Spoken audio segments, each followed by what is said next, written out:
आप सभी का सुपर कंसेप्ट क्लासेस में स्वागत है। और आज की इस वीडियो में आप लोगों को क्लास 12 में भूगोल का वेरी वेरी इंपॉर्टेंट क्वेश्चंस कराने वाला हूं, जो आपके कल के एग्जाम के लिए बहुत ही ज़्यादा इंपॉर्टेंट है।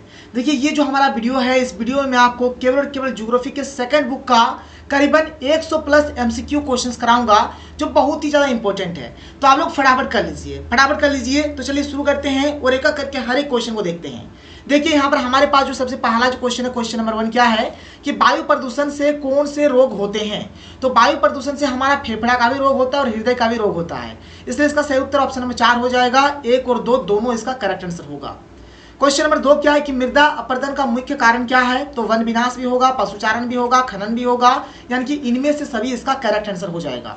आगे देखिए, अगला क्वेश्चन देख लीजिए। अगला क्वेश्चन हमारे पास क्वेश्चन नंबर 3। क्वेश्चन नंबर 3 क्या है, देख सकते हैं कि ध्वनि प्रदूषण का स्रोत क्या है। तो वायुयान से भी होता है, मोटर वाहन से भी होता है, रेलगाड़ी से भी होता है, यानी कि इनमें से सभी हो जाएगा इसका भी करेक्ट आंसर। ठीक है, आगे देखो क्वेश्चन नंबर 4 क्या है हमारे पास। क्वेश्चन नंबर 4, इसको मैं थोड़ा सा ऊपर कर देता हूं, देख लो यहाँ पर। क्वेश्चन नंबर 4 हमारे पास क्या है कि निम्नलिखित में से सर्वाधिक प्रदूषित नदी कौन सी है। तो यहाँ पर यमुना नदी यहाँ पर सबसे प्रदूषित नदी है।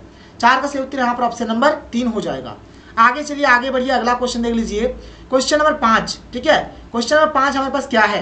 क्वेश्चन नंबर 5 हमारे पास है कि कौन सी गैस ओजोन परत में छेद कर देती है। तो इसका आंसर हो जाएगा CFC, यानी कि क्लोरोफ्लोरोकार्बन। है कहीं पर? बिल्कुल है, ऑप्शन नंबर 3। ऑप्शन नंबर 3 इसका करेक्ट आंसर होगा। क्लोरोफ्लोरोकार्बन इसका सही आंसर हो जाएगा। आगे चलो, अगला क्वेश्चन देख लेते हैं। Question number 6। क्वेश्चन नंबर 6 देखिए क्या है कि निम्नलिखित में से कौन सा रोग जलजन्य है, मतलब जो जल से होता है। जो जल से होता है, तो जल से क्या होता है? अतिसार होता है। क्या होता है? अतिसार। अतिसार इसका करेक्ट आंसर होगा। प्रतिकर्ष और अपकर्ष कारक उत्तरदायी है। तो प्रवास के लिए ये मैंने आपको सब्जेक्टिव में भी करवाया था। तो प्रवास के लिए ही हमारा प्रतिकर्ष कारक और अपकर्ष कारक उत्तरदायी होता है। आगे चलिए, आगे बढ़ते हैं, अगला क्वेश्चन देखते हैं। क्वेश्चन नंबर 8 देख लीजिए क्या है। क्वेश्चन नंबर 8 है कि औद्योगिकरण से होता है। क्या होता है? वायु प्रदूषण भी होता है, ध्वनि प्रदूषण भी होता है, जल प्रदूषण भी होता है, यानी इनमें से सभी इसका राइट आंसर होगा। चाय का अधिकांश निर्यात निम्न में से किस देश में होता है। तो ब्रिटेन में सबसे अधिक निर्यात होता है। 9 का सही उत्तर यहाँ पर ऑप्शन नंबर 1 हो जाएगा। ठीक है, कोई दिक्कत नहीं है, आगे आ जाओ। आगे देखो, अगला क्वेश्चन क्या है हमारे पास यहाँ पर कि भारत के कहवा का सबसे बड़ा ग्राहक है। कौन सबसे बड़ा ग्राहक है इसका? तो हो जाएगा इटली। ऑप्शन नंबर 1 इसका राइट आंसर हो जाएगा। इटली यहाँ पर सबसे बड़ा भारत का ग्राहक है, जो कि कहवा यहाँ पर लेता है। क्वेश्चन नंबर 10 हो गया। आगे आ जाओ, क्वेश्चन नंबर 11 देख लो। क्वेश्चन नंबर 11 हमारे पास है कि भारत में तंबाकू का सर्वाधिक मात्रा में निर्यात करने वाला बंदरगाह है। कौन है? तो ये हो जाएगा चेन्नई बंदरगाह, चेन्नई। 11 का सही उत्तर यहाँ पर ऑप्शन नंबर 3 हो जाएगा। चेन्नई इसका राइट आंसर हो जाएगा, करेक्ट आंसर होगा। क्वेश्चन नंबर 12 देख लो। क्वेश्चन नंबर 12 हमारे पास है कि निम्नलिखित में कौन सा पतन पूर्वी तट पर स्थित है। कौन सा? तो चेन्नई हो जाएगा यहाँ पर इसका राइट आंसर। कृषि उत्पाद की कौन सी परंपरागत वस्तुओं की निर्यात में गिरावट आई है। तो कॉफी में भी, मसाले में भी, चाय और दाल में भी, तो इनमें से सभी इसका राइट आंसर होगा। ऑप्शन नंबर 4 इसका करेक्ट आंसर हो जाएगा। आगे देख लीजिए अगला क्वेश्चन। क्वेश्चन 14 हमारे पास क्या है। तो क्वेश्चन नंबर 14 हमारे पास है कि प्रायद्वीपीय बंदरगाह किस राज्य में है। किस राज्य में है? तो ये है आपका उड़ीसा में। कहाँ पे है? उड़ीसा। 14 का सही उत्तर ऑप्शन नंबर 2 हो जाएगा। 14 का 2 हो जाएगा। क्वेश्चन 15 देख लीजिए क्या है कि निम्नलिखित में से कौन सा एक स्थलबद्ध पोताश्रय है। तो यहाँ पर हो जाएगा हल्दिया। क्या हो जाएगा? हल्दिया। ऑप्शन नंबर 4 इसका करेक्ट आंसर होगा। वर्ष 2003 से 4 में निम्न में से कौन सा भारत का सबसे बड़ा व्यापारिक भागीदारी था। तो संयुक्त राज्य अमेरिका, यानी कि USA, United state of America यहाँ पर इसका करेक्ट आंसर होगा। क्वेश्चन नंबर 17 की ओर चलते हैं, देखते हैं क्वेश्चन नंबर 17 देख लो। यहाँ पर क्वेश्चन नंबर 17 हमारे पास क्या है। तो क्वेश्चन नंबर 17 हमारे पास है कि भारत का अधिकांश विदेशी व्यापार वहन होता है किसके द्वारा। तो समुद्र द्वारा होता है, समुद्र द्वारा होता है। निम्नलिखित में से कौन सा भारत का सबसे लंबा राष्ट्रीय राजमार्ग है। कौन सा है? तो यहाँ पर हो जाएगा राष्ट्रीय महामार्ग 7। ये जो 7 है ये हो जाएगा इसका करेक्ट आंसर। 18 का क्या हो जाएगा? ऑप्शन नंबर 3 यहाँ पर सही हो जाएगा। 18 का 3 हो जाएगा। आगे देख लो अगला क्वेश्चन। क्वेश्चन नंबर 19 क्या है कि दिल्ली और मुंबई को कौन सा राष्ट्रीय महामार्ग जोड़ता है। तो राष्ट्रीय महामार्ग 8 हो जाएगा इसका आंसर। मध्य पूर्व रेलवे का मुख्यालय कहाँ है। तो ये है आपका हाजीपुर। कहाँ है? हाजीपुर। इसका सही उत्तर यहाँ पर ऑप्शन नंबर 4 हो जाएगा। हाजीपुर इसका राइट आंसर होगा। क्वेश्चन नंबर 21 है कि स्वर्णिम चतुर्भुज परियोजना का शुभारंभ कब हुआ। यह हुआ है 2 जनवरी 1999 को। कोंकण रेल किन राज्य में गुजरती है। तो ये हो जाएगा महाराष्ट्र, गोवा और कर्नाटक। ऑप्शन नंबर 3 इसका राइट आंसर होगा। क्वेश्चन नंबर 23 की ओर चलो। देखो क्वेश्चन नंबर 23 हमारे पास क्या है। तो क्वेश्चन नंबर 23 हमारे पास आप देख सकते हैं। क्वेश्चन नंबर 23 हमारे पास क्या है कि भारत में विश्व की सर्वोच्च सड़क कहाँ है। कहाँ है? भारत में विश्व की सर्वोच्च सड़क कहां पर है? तो लेह एवं मनाली। ये ऑप्शन नंबर 2 इसका करेक्ट आंसर होगा। तो इसका क्या हो जाएगा? ऑप्शन नंबर यहाँ पर 2 हो जाएगा। क्वेश्चन नंबर 24 देखो क्या है कि भारत में पहली रेलगाड़ी कब चलाई गई? तो ये चलाया गया है 1853 को। कब? 1853। भारतीय रेल प्रणाली को कितने मंडलों में विभाजित किया गया है? तो ये हो जाएगा आपका 16। कितने मंडलों में? 16 मंडलों में। 16 हो जाएगा इसका सही आंसर। क्वेश्चन नंबर 26 देखो क्या है। क्वेश्चन नंबर 26 आप देख सकते हो यहाँ पे क्या है कि नागपुर योजना किस परिवहन से संबंधित है? तो ये है आपका सड़क परिवहन से। किससे? सड़क परिवहन से। निम्नलिखित में से किस वर्ष में पहला रेडियो कार्यक्रम प्रसारित हुआ था? यह हुआ था 1923 को। कब हुआ था? 1923 को हुआ था। क्वेश्चन नंबर 28 देख लो क्या है। क्वेश्चन 28 हमारे पास क्या है कि टाटा और बिरला ने बम्बई योजना कब बनाई? कब बनाया है टाटा और बिरला ने बम्बई योजना? तो ये हो जाएगा 1944। इसका राइट आंसर क्या हो जाएगा? ऑप्शन नंबर यहाँ पर 2 हो जाएगा। 1944 इसका करेक्ट आंसर होगा। आगे देखो क्वेश्चन नंबर 28 क्या देख सकते हो कि टिकाऊ विकास की आवश्यकता का उद्देश्य किस योजना में रखा गया था? ये हो जाएगा 9वीं पंचवर्षीय योजना। जो 9 नंबर का पंचवर्षीय योजना है ये हो जाएगा इसका आंसर। आगे चलो, आगे देखो अगला question, question number 30। Question number 30 यहाँ पर क्या है कि इंदिरा गांधी नहर कमान क्षेत्र में सतत पोषण विकास के लिए इनमें से कौन सा सबसे महत्वपूर्ण कारक है? तो क्या हो जाएगा यहाँ पर? क्या हो जाएगा? परितंत्र विकास या फिर पारिस्थितिकी विकास आप बोल सकते हो। परितंत्र विकास बोलो या पारिस्थितिकी विकास बोलो। तो इसका सही उत्तर यहाँ पर ऑप्शन नंबर 2 हो जाएगा। आगे चलते हैं, अगला क्वेश्चन देख लेते हैं। क्वेश्चन नंबर 31 क्या है? क्वेश्चन नंबर 31 देखो क्या है, गन्ने का मूल स्थान कौन सा देश है? तो भारत। भारत यहाँ पर क्या है? गन्ने का मूल स्थान है। क्वेश्चन नंबर 32 देख सकते हो, तो सूती वस्त्रों की राजधानी किसे कहते हैं? किसे कहते हैं? मुंबई को। ठीक है, सूती वस्त्रों की राजधानी किसे बोला जाता है? मुंबई को बोला जाता है। कोई दिक्कत नहीं है। 32 का क्या हो जाएगा यहाँ पर? ऑप्शन नंबर 2 हो जाएगा। आगे देखो अगला क्वेश्चन, क्वेश्चन नंबर 33 हमारे पास क्या है? क्वेश्चन नंबर 33 है निम्नलिखित में से कौन सा राज्य चीनी का दूसरा सबसे बड़ा उत्पादक है? चीनी। चीनी किस में सबसे ज्यादा होता है? तो दूसरा नंबर में जो है उत्तर प्रदेश है। ऑप्शन नंबर 2 इसका करेक्ट आंसर होगा। आगे देखो अगला क्वेश्चन क्या है कि बिहार के मुजफ्फरपुर से किस वस्तु का निर्यात यूरोप में किया जाता है? किस चीज का किया जाता है? तो लीची का किया जाता है। लीची का, याद रखना, लीची हो जाएगा इसका आंसर। क्वेश्चन 35 देखो क्या है। क्वेश्चन 35 है कि सोलापुर किस उद्योग के लिए जाना जाता है? तो ये जाना जाता है सूती वस्त्र के लिए। किसके लिए जाना जाता है? सूती वस्त्र के लिए। कौन सा औद्योगिक अवस्थापना का एक कारण नहीं है? एक कारण नहीं है। क्या हो जाएगा यहाँ पर? जनसंख्या घनत्व। ऑप्शन नंबर 3 यहाँ पर इसका सही आंसर होगा। जनसंख्या घनत्व इसका राइट आंसर हो जाएगा। क्वेश्चन नंबर 37 क्या है देखो। क्वेश्चन नंबर 37 है कि हुगली औद्योगिक प्रदेश का केंद्र है। क्या हो जाएगा? कोलकाता हावड़ा हो जाएगा। ऑप्शन नंबर 1 इसका सही होगा। देखिए क्वेश्चन नंबर 38 क्या है कि भारत में सबसे पुराना लौह तथा इस्पात उद्योग कौन है? तो यहाँ पर इसका सही उत्तर हो जाएगा आपका, यहाँ पर हो जाएगा आपका ऑप्शन नंबर 4 यानी कि टिस्को। टिस्को क्या है? भारत में पहला लोहा और इस्पात निर्माण संयंत्र है। इसका जो स्थापना है जमशेदजी टाटा और दोराबाजी टाटा ने 26 अगस्त 1907 में जमशेदपुर यानी कि झारखंड में किया था। कोई दिक्कत नहीं है, टिस्को के बारे में आप लोग जान गए। आगे चलो, आगे देखो अगला क्वेश्चन। ये क्वेश्चन बहुत ज्यादा इंपॉर्टेंट है। क्वेश्चन 39 कि कोडरमा किस खनिज के लिए प्रसिद्ध है? तो ये हो जाएगा अब्रक। अब्रक के लिए प्रसिद्ध है, याद रखना। अब्रक उत्पादन में अग्रणी भारतीय राज्य कौन सा है? तो ये हो जाएगा आपका झारखंड। और झारखंड का कौन सा है? तो भाई झारखंड का है कोडरमा, याद रखना, झारखंड का कोडरमा। आगे चलो अगला क्वेश्चन देखो। अगला क्वेश्चन हमारे पास क्या है? अगला क्वेश्चन है कि कोयले का प्रमुख उत्पादक राज्य कौन सा है? तो झारखंड हो जाएगा। झारखंड ऑप्शन नंबर 1 इसका राइट आंसर हो जाएगा। ये 4 ऑप्शन दिया है इससे। भारत में सर्वप्रथम कोयला उत्खनन किस स्थान पर प्रारंभ किया गया? तो यहाँ पर इसका आंसर हो जाएगा रानीगंज। कहाँ पे? रानीगंज। किस राज्य में गोंडवाना कोयला पाया जाता है? कहाँ पे पाया जाता है? झारखंड में पाया जाता है। 43 का सही उत्तर यहाँ पर ऑप्शन नंबर 3 हो जाएगा। आगे चलो अगला क्वेश्चन देखते हैं। क्वेश्चन नंबर 44 देख लो। क्वेश्चन नंबर 44 क्या है कि बॉक्साइट से कौन सा धातु प्राप्त होता है? तो क्या हो जाएगा? एल्यूमिनियम। मतलब बॉक्साइट जो है ना, बॉक्साइट जो है एल्यूमिनियम का क्या है? एक अयस्क है। एक अयस्क है, इस बात का भी आप लोग ध्यान रखना। आगे चलो क्वेश्चन 45 देखो क्या है। क्वेश्चन 45 मैग्नीज का प्रमुख उत्पादक राज्य कौन सा है? या फिर मैग्नीज का सबसे बड़ा भंडार किस राज्य में है? किस राज्य में हो जाएगा? तो ये हो जाएगा आपका उड़ीसा में। कहाँ पे हो जाएगा? उड़ीसा। ऑप्शन नंबर 2 इसका करेक्ट आंसर हो जाएगा। क्या हो जाएगा? उड़ीसा हो जाएगा। आगे देखो अगला क्वेश्चन कि भारत में सर्वाधिक सोना किस राज्य में पाया जाता है? तो कहाँ पाया जाता है? कर्नाटक में पाया जाता है। कहाँ पे? कर्नाटक में। निम्नलिखित में किस राज्य में प्रमुख तेल क्षेत्र स्थित है? ये हो जाएगा असम। कहाँ पे है? असम में है। क्वेश्चन नंबर 48 देखो क्या है। अंकलेश्वर किस खनिज के लिए प्रसिद्ध है? तो किस खनिज के लिए प्रसिद्ध है अंकलेश्वर? जो कि गुजरात में है और ये हमारा पेट्रोकेमिकल के लिए फेमस है। पेट्रोकेमिकल के लिए ये प्रसिद्ध है। आगे देखो अगला है क्या है। बेलाडीला किसके लिए प्रसिद्ध है? तो ये आपका लो एस्क के लिए प्रसिद्ध है। किसके लिए? लो एस्क के लिए। सिंगरेनी किस लिए प्रसिद्ध है? तो ये प्रसिद्ध है कोयला के लिए। सिंगरेनी कोयला के लिए प्रसिद्ध है। आगे देखो अगला क्या है कि मुंबई हाई किस खनिज के लिए प्रसिद्ध है? तो ये आपका पेट्रोलियम के लिए ये प्रसिद्ध है।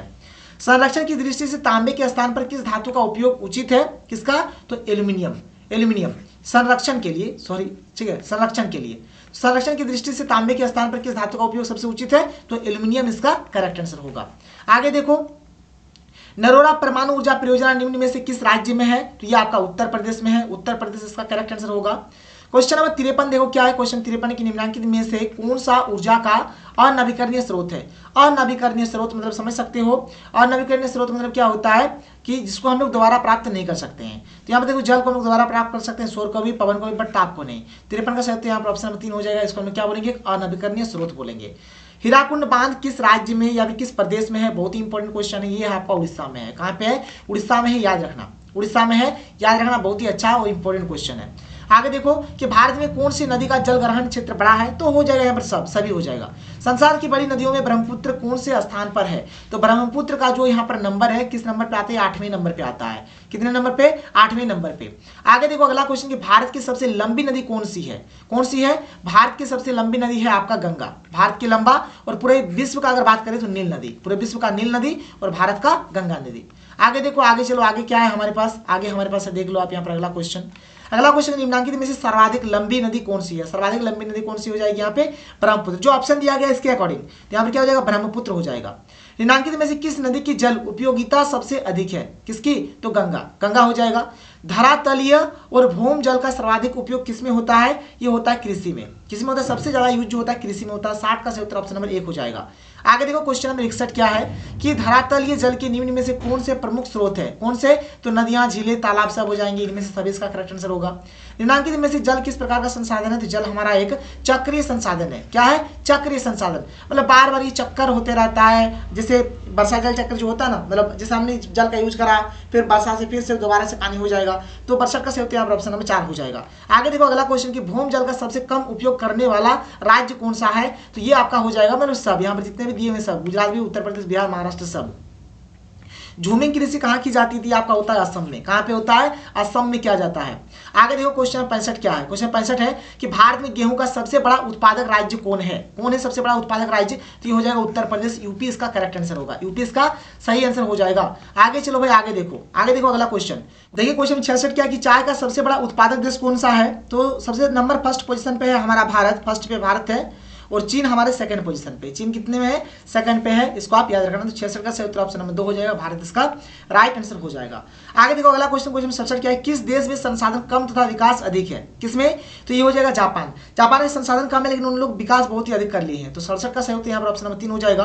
क्वेश्चन नंबर 68 देखो कि प्रमुख खरीफ फसलें निम्न में से कौन सी है? तो चावल, कपास, मक्का, ये सब के सब क्या है? खरीफ फसल है। प्रमुख रबी फसल तो गेहूं, चना, सरसों, ये सब के सब क्या है? रबी फसल है। ठीक है, आगे आ जाओ।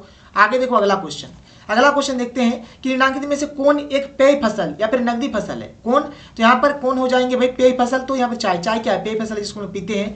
निम्न में से कौन खाद्य फसल है? तो गेहूं, गेहूं हमारा क्या है? एक खाद्य फसल है, यानी कि खाने का फसल है। आगे देखो रबी फसल, रबी फसल ऋतु की समय अवधि क्या है? मतलब किस ऋतु में ये होता है? कब होता है? किस समय में होता है? तो ये होता है अक्टूबर से मार्च के बीच, अक्टूबर से मार्च के बीच ये हो जाएगा। चाय उत्पादन के लिए कितने तापमान की आवश्यकता होती है? तो ये हो जाएगा आपका 25 डिग्री सेल्सियस से 30 डिग्री सेल्सियस। चावल का सबसे बड़ा उत्पादक राज्य कौन सा है? तो पश्चिम बंगाल, वेस्ट बंगाल हो जाएगा इसका सही आंसर।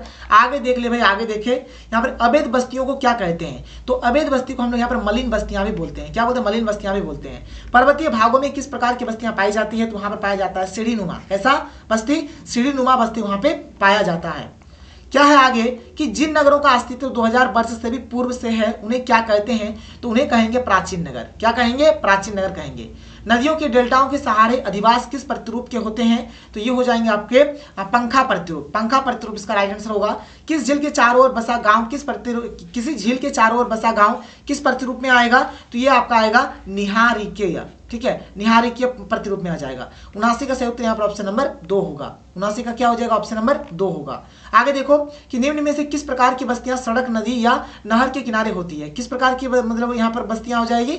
80 का सही उत्तर यहाँ पर ऑप्शन नंबर 3 हो जाएगा, रेखीय बस्ती। क्या हो जाएगा? रेखीय बस्ती। 80 का सही उत्तर यहाँ पर ऑप्शन नंबर 3 होगा। निम्नलिखित में से कौन सा नगर नदी तट पर अवस्थित नहीं है? तो यहाँ पर ये जो भोपाल है ना, भोपाल, भोपाल हमारा कोई नदी के किनारे अवस्थित नहीं है। बाद में आगरा, पटना, कोलकाता, ये सब किसी न किसी नदी के किनारे ही मतलब स्थित है। आगे देखो अगला क्वेश्चन कि भिलाई नगर किस वर्ग का है? तो ये जो भिलाई है ये औद्योगिक नगर है। भारत का सबसे बड़ा नगर कौन सा है, तो मुंबई हो जाएगा। ऑप्शन नंबर 3 यहाँ पर सबसे सही हो जाएगा, मतलब सबसे बड़ा जो नगर हो जाएगा मुंबई हो जाएगा। आगे देखो यहाँ पर एक बात सुनो, क्षेत्रफल की दृष्टि से भारत का सबसे बड़ा जो शहर है वो दिल्ली है, और जनसंख्या के अनुसार भारत का सबसे बड़ा जो शहर है वो मुंबई है। इस बात को भी आप लोग यहाँ पर ध्यान से सुन लेना, इस बात को भी ध्यान से सुन लेना। अगर क्षेत्रफल की दृष्टि से बोला जा रहा है तो दिल्ली, और जनसंख्या की दृष्टि से अगर बोला जा रहा है तो मुंबई। ये देख लो, वर्ष 2001 में भारत में नगरीकरण का स्तर कितना प्रतिशत था, तो ये था आपका 28%। कितना हो जाएगा, 28%। 84 का संयुक्त क्या हो जाएगा, ऑप्शन नंबर 2 हो जाएगा। आगे क्योंकि भारत का प्रति वर्ग किलोमीटर जनसंख्या घनत्व 2011 है, कितना है, 382। ऑप्शन नंबर ख यहाँ पर सही हो जाएगा, 382 हो जाएगा इसका राइट आंसर। भारत में राज्यों की कुल संख्या सन 2020 में कितनी है, तो यहाँ पर कितना हो जाएगा भाई, 28। इसके अकॉर्डिंग पूछा जा रहा है, ठीक है। और वर्तमान में कितना है आप लोग नीचे कमेंट करके बता देना, वर्तमान में कितना है आप लोग नीचे कमेंट करके बता देना।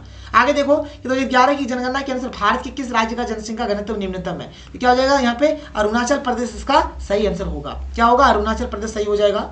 निम्नलिखित में से कौन भाषा आर्य भाषा वर्ग में नहीं आता है, तो तेलुगु आर्य भाषा वर्ग में नहीं आता है। निम्नलिखित राज्यों में से किस एक में जनसंख्या का घनत्व सबसे अधिक है, तो पश्चिम बंगाल। बिहार में सबसे अधिक जनसंख्या घनत्व, बिहार में सबसे अधिक जनसंख्या घनत्व है एक्चुअल में, लेकिन यहाँ पर ऑप्शन में देखो बिहार है ही नहीं, तो जो ऑप्शन दिया जाएगा उसी के अकॉर्डिंग हमें देखना है, ठीक है। तो सबसे अधिक जनसंख्या घनत्व पाया जाता है बिहार में, जो कि 1106 व्यक्ति प्रति वर्ग किलोमीटर। इसके बाद हमारा है बंगाल में 1028, उसके बाद केरल में है 860। ये सब चीज याद रखना। सबसे पहले कहाँ पे है भाई, सबसे पहले बिहार पे है, फिर हमारा बंगाल में है, फिर हमारा केरल में है। ये सब आप याद रख लो। आगे चलो, आगे चलते हैं, अगला क्वेश्चन देखते हैं। क्वेश्चन में 90 क्या है कि बिहार के लोग किस भाषा परिवार समूह से संबंधित है, तो ये द्रविड़ियन हो जाएगा। क्या हो जाएगा, द्रविड़ियन हो जाएगा। आगे क्या है अगला क्वेश्चन कि भारत में पूर्ण जनगणना पहली बार कब हुई थी, तो 1881 को। कब हुआ था भाई, 1881 इसका राइट आंसर हो जाएगा। क्वेश्चन नंबर 92 कि भारत में नगरीय जनसंख्या का प्रतिशत है, कितना है, 31% है। निम्नलिखित में से किस भाषा परिवार की जनसंख्या भारत में सबसे कम है, तो चीनी तिब्बती हो जाएगा, चीनी तिब्बती हो जाएगा। 2011 की जनगणना के अनुसार बिहार में प्रति वर्ग किलोमीटर जनसंख्या घनत्व कितना है, 1106। कितना है, 1106। 2011 की जनगणना के अनुसार भारत के किस राज्य की जनसंख्या सबसे कम है, तो सिक्किम की जनसंख्या सबसे यहाँ पे क्या है, सबसे कम है, सबसे कम है। आगे चलो, भारत में प्रवास की निम्नलिखित धाराओं में से कौन सी एक धारा पुरुष प्रधान है, क्या हो जाएगा, ग्रामीण से नगरीय, ग्रामीण से नगरीय, ये हो जाएगा। ऑप्शन नंबर 3 यहाँ पर इसका सही आंसर होगा। क्वेश्चन नंबर 97 देखो, निम्नलिखित में से कौन सा भारत में पुरुष प्रवास का मुख्य कारण है। पुरुष प्रवास का मुख्य कारण है काम और रोजगार। काम और रोजगार के चलते ही उनको एक जगह से दूसरी जगह पे जाना पड़ता है। भारत में आंतरिक प्रवास की निम्न में से कौन सी धाराएं हैं, कौन सी धाराएं हैं, तो यहाँ पर ग्रामीण से ग्रामीण, ग्रामीण से नगरीय क्षेत्र और नगरीय से नगरीय, यानी इनमें से सभी हो जाएगा यहाँ पर। क्वेश्चन 99 की निम्नलिखित में से किस नगरीय समूहन में प्रवासी जनसंख्या का अंश सर्वाधिक है, तो मुंबई नगरीय समूहन हो जाएगा। निम्नलिखित में से किस राज्य में सर्वाधिक जनसंख्या में अप्रवासी आते हैं, तो यहाँ पर हो जाएगा महाराष्ट्र हो जाएगा। भारत में अप्रवासी लोगों की संख्या कितनी प्रतिशत है, तो ये हो जाएगा 69% हो जाएगा। निम्नलिखित में से कौन सा प्रतिकर्ष कारक नहीं है, प्रतिकर्ष कारक नहीं है, तो कौन नहीं है भाई यहाँ पे, ये हो जाएगा हमारा चिकित्सा और शैक्षणिक सुविधाएं। ये अगर मिलता है ना भाई, तो कोई भी अपना जगह को नहीं छोड़ के जाएगा, कोई भी नहीं छोड़ के जाएगा। जल का अभाव होने से भी जाएगा, बेरोजगारी होने से भी जाएगा, महामारी होने से भी जाएगा, लेकिन चिकित्सा शैक्षणिक सुविधा अगर उसको मिल जाता है तो वो नहीं जाएगा उस जगह को छोड़ के। आगे चलो, अगला क्वेश्चन कि प्रवास को प्रभावित करने वाले अपकर्ष कारकों में निम्न में से कौन शामिल नहीं है, कौन शामिल नहीं है, तो ये हो जाएगा आपका प्राकृतिक विपदाएं, प्राकृतिक विपदाएं हो जाएगा इसका सही आंसर। आगे देखो, भारत के किस राज्य में साक्षरता दर सबसे अधिक है, सबसे अधिक है आपका केरल में और सबसे कम है आपका बिहार में। देखो, सबसे अधिक है केरल में और सबसे कम है आपका बिहार में, याद रखना। वर्ष 2011 में भारत के किस राज्य में स्त्री साक्षरता उच्चतम रही, तो केरल में। 2011 की जनगणना के अनुसार केरल में कुल साक्षरता दर और महिला साक्षरता दर सबसे अधिक है, जबकि लक्षद्वीप में पुरुष साक्षरता दर सबसे अधिक है। ये बात आप यहाँ पर देख लो। आगे चलो, आगे यहाँ पर देखा जाए क्या है अगला क्वेश्चन कि वर्ष 2001 में भारत में उच्चतम मानव विकास सूचकांक मूल्य रखने वाला राज्य रहा, कौन रहा, तो केरल हो जाएगा।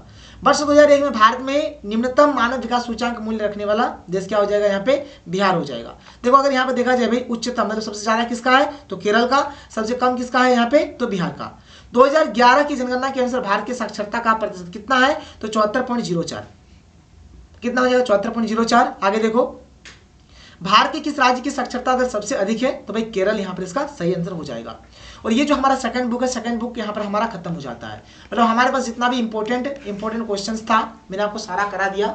जहाँ तक मुझे लग रहा है कि वीडियो आपको पसंद आया होगा, तो चलो हम लोग मिलते हैं अगले वीडियो में। थैंक यू, जय हिंद।